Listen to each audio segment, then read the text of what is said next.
I mentioned Swift earlier, and the volume that they transact daily is $5 trillion a day in settlement Yep. between counterparty banks using Nostro Vostro globally. It's about $27 trillion locked up in Nostro Vostro accounts. It's for people that aren't aware, that means yours and ours. People take their money and they park it with a counterparty bank, and that's what allows them to settle to that bank into that account, basically. They pre-fund it. So all of this money is locked up all over the world that can be put to use in loans or a much higher yielding capacity. And that's why they charge you a pretty decent amount on wires to move money. This is still a loss for them at the end of the day, because the opportunity cost of holding capital there is significant, especially if they're having to hold it in an inflating currency like the Turkish lira or the Argentinian peso or Zimbabwe, right? Like they don't even want to hold any currency in those jurisdictions. And that's really kind of where a lot of this started is, with XRP and ODL for Ripple, they've trialed and allowed people to settle into these jurisdictions without having to hold that counterparty risk of those currencies, right? They can settle real time between those counterparty banks utilizing XRP instead of refunding those accounts. But I think that'll become more prevalent, especially if there's more liquidity in the asset. But again, I don't know that it'll be Ripple that actually wins out. If you listen to Brad, he says he thinks,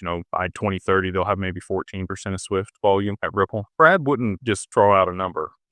That's just pretty calculate, right? Yeah. Yeah, I think that Swift will end up adopting R3's infrastructure with Corda, which is a private permissioned ecosystem. It allows the banks to do what they want, build their own infrastructure, partner with them. If you look at the seed investors for R3, it was all the investment banks here in the US. They've only done one other round after that and haven't taken any more money. And again, that's probably because of the lawsuit with Ripple, where they were awarded 1.04 billion XRP. But if they were to be awarded, the contracts with Swift for instant settlement, because Swift is a messaging system. They just adopted ISO 20022 globally. Again, like you talk about the shipping container, right? Like you need a standardized way to move data packets for all of the messaging alongside these payments globally. And that's what they've implemented over the last 4 or 5 years here. And that's the predicator, or what would precede the ability to settle real time, because you don't have to reconcile that information. You would know exactly which accounts it went to. So no networks themselves are actually ISO compliant. I hear a lot of people talk about that, but the technologies and messaging systems that have been developed on top of them or by these players like Stellar and Ripple are what is ISO compliant. And then they can utilize these distributed ledger technologies and the assets to settle real time. The primary settlement mechanism that R3 was originally